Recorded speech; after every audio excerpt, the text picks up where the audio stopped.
Baik pemirsa, terima kasih untuk kebersamaan Anda. Kita kembali di Spesial Dialog dengan tema kita adalah pemekaran wilayah di Kalimantan Barat. Untuk menghemat waktu, saya langsung kepada Pak Mikael Jeno dengan idenya tadi untuk pengembangan wilayah baru. Silakan Pak Mikael. Saya ada pertanyaan sedikit ini Pak. Dalam setiap pertemuan sosialisasi, kemudian juga dialog dengan masyarakat, Anda sering sekali mendorong pentingnya untuk pemekaran daerah. Kemudian betul sekali menganjurkan pemekaran daerah-daerah di Kalimantan Barat. Urgensinya seperti apa Pak untuk Kalbar saat ini? Sebenarnya begini, ini bukan ini sesuatu yang biasa bahwa kita konsep pembangunan daerah kita harus cari membuat supaya anggaran itu turun ke daerah. Kita punya uang, kita punya anggaran untuk membangun daerah kita, membangun Kalimantan Barat, infrastruktur dan lain sebagainya. Ada banyak cara seperti saya katakan tadi. Nah, salah satu dalam strategi pembangunan daerah, caranya itu adalah dengan mengembangkan daerah otonomi baru. Jadi daerah otonomi baru, jadi satu kabupaten turun 400 sampai 600 miliar. Jadi Kabupaten Banu Alanja misalnya turun 600 miliar. Sekayam Raya juga demikian. Mungkin nanti jadi katakanlah Provinsi Kapuas Raya akan turun dana untuk membangun kita semua. Esensinya adalah kita membuat dana pembangunan itu turun dari Jakarta ke daerah. Dan ini adalah salah satu caranya, salah satu jalannya, salah satu rute alternatifnya. Tentu ada jalan-jalan lain sebagai bagi hasil pajak dan lain sebagainya. Tapi saya ingin fokus di luar cara-cara itu ada cara-cara seperti ini yang namanya pembuatan daerah otonomi baru dalam konsep pengembangan daerah, pengembangan wilayah, penciptaan pusat-pusat pertumbuhan baru. Itu kira-kira Eva esensinya. Baik, itu esensinya. Nah, saya kepada Pak Endi Jaweng ini, selaku pemerhati otonomi daerah. Bapak sebenarnya bagaimana wacana pemekaran daerah ini dalam skop nasional? Kemudian juga apakah ini masih memungkinkan atau dimungkinkan, dan untuk progres pembahasan calon-calon daerah baru di Senayan seperti apa Pak?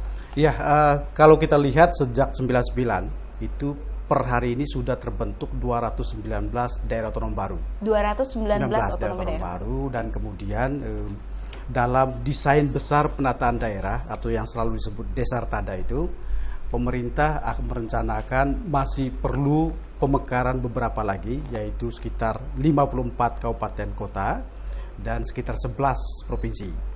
Nah, 11 provinsi ini nanti akan, bayangannya di 2025 kita akan punya sekitar 44 provinsi dan akan punya sekitar 544 kabupaten kota, begitu ya.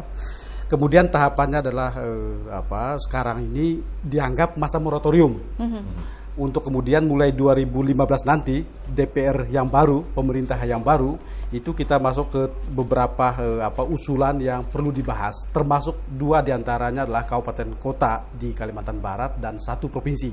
Jadi ini sebenarnya yang direncanakan dalam desain besar penataan daerah, tetapi proses politik di DPR, di Dewan itu ternyata mendahului desain besar ini, karena 65 calon DOB, calon daerah otonom baru, itu sudah disetujui pembahasannya di rapat paripurna, dan bahkan kemudian sudah dikirim ke Presiden untuk keluar amanat Presidennya, Ampres itu, dan siap untuk dibahas di Komisi 2. Hanya kalau kita lihat momentumnya ini menjelang pemilu begitu ya, dan kemudian kedua desain besar penataan daerah tadi mengamanatkan itu setelah pemilihan umum begitu. Kita nggak tahu apakah proses politik akan terus menggelinding sehingga kemudian 65 ini termasuk 2 kabupaten dan 1 provinsi itu akan dibahas sebelum selesainya periode DPR yang sekarang, atau akan mengikuti Desartada dibahas setelah 2000 setelah pemilu 2015 ke atas. Baik. Berarti ada konsentrasi yang berbeda seperti itu Pak ya? Persis, jadi kemudian lebih concern, lebih tenang untuk membahas itu. Dan juga mudah-mudahan setelah itu, karena proses yang lain adalah sekarang ini sedang revisi Undang-Undang Pemerintahan Daerah. Nah, harapannya nanti pembahasan ini masuk dalam kerangka suatu undang-undang yang baru. Gitu, berbicara skop Kalimantan Barat, Bapak, tadi saya bertanya tentang kepada Pak Mikael adalah urgensinya untuk pemekaran wilayah. Nah, sebagai seorang pemerhati otonomi daerah, untuk kondisi Kalimantan Barat seperti apa, Pak? Urgent, karena satu, luas wilayahnya ya. Kemudian kedua adalah garis perbatasan yang sangat panjang di sini, di Kalimantan Barat begitu. Saya selalu mengatakan bahwa daerah-daerah seperti Kalimantan Barat tidak hanya diukur potensinya, keterpenuhan syarat administratif, teknis, dan fisik. Itu yang selalu dipakai pemerintah. Tapi ada syarat di luar itu, yaitu syarat keterpenuhan dari sisi urgensitasnya. urgent nggak? Dan bagi saya kalau melihat tadi Pak Miki sudah sampaikan beberapa hal penting, saya kira itu yang harus kita dorong terus, bahwa urgent dari pertimbangan ekonomi, urgent dari kepentingan strategik nasional, urgent dari pertimbangan tata kelola pemerintahan, karena luas wilayah yang terlalu besar itu Eva akan membuat layanan publik menjadi sulit.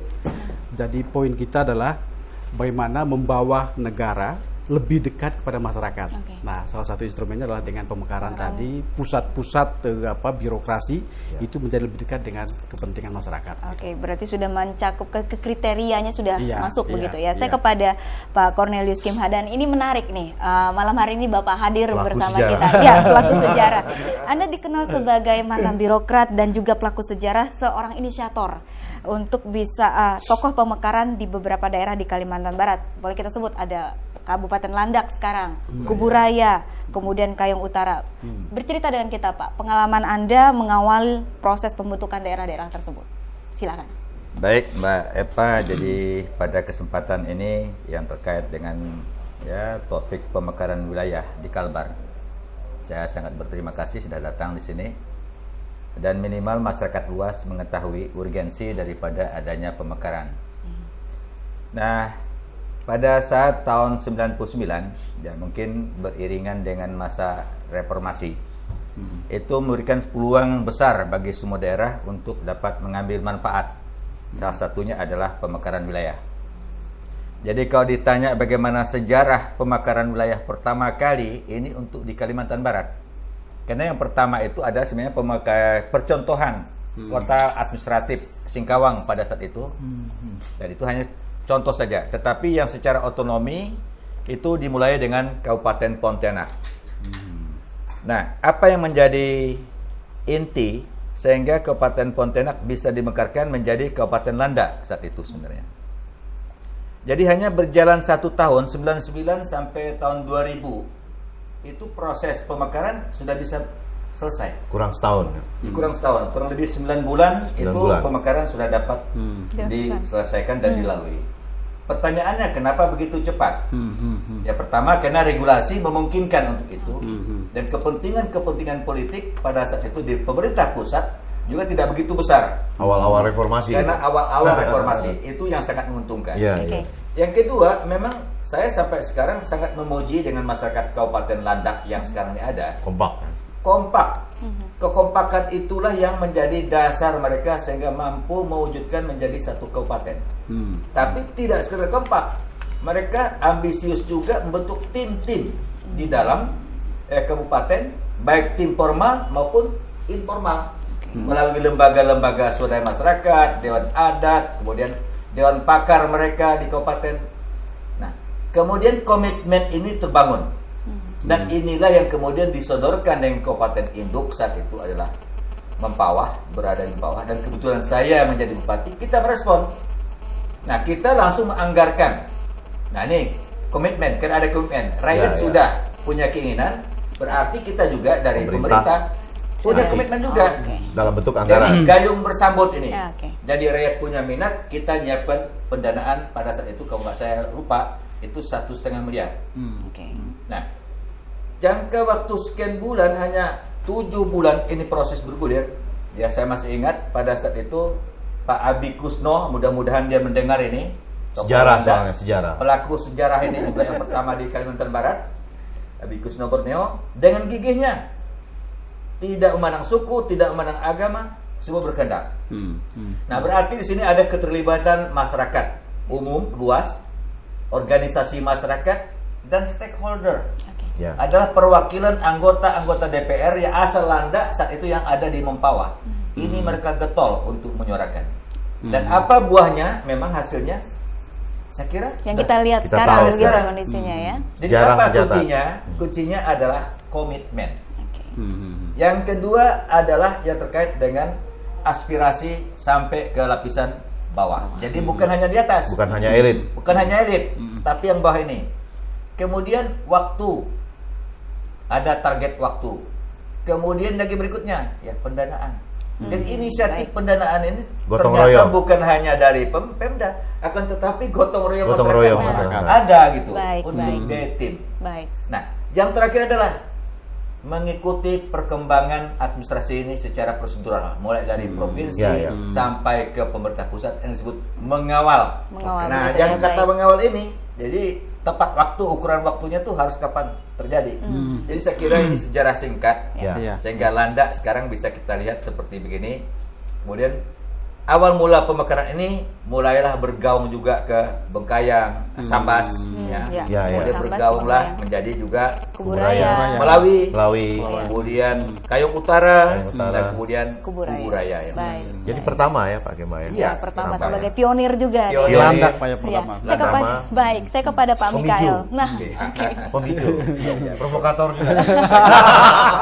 Baik, ini menarik sekali kalau kita berbicara soal pemekaran wilayah karena banyak hal yang bisa dimasukkan ke situ. Saya kepada Pak Mikael lagi. Tadi sudah berbicara soal urgensinya Bapak, kemudian berkali-kali juga ada komitmen, kemudian ada anggaran juga bermain di situ. Nah, Pak Miki melihatnya seperti apa untuk kita ke depannya? Karena 2015 Pak nanti akan dibicarakan secara serius, sudah masuk Anpresnya. Silakan. Kalau kita lihat kan pemekaran wilayah atau secara konsep dalam teori ekonomi pembangunan kita ada dua lah pendekatan secara umum, secara konseptual ya.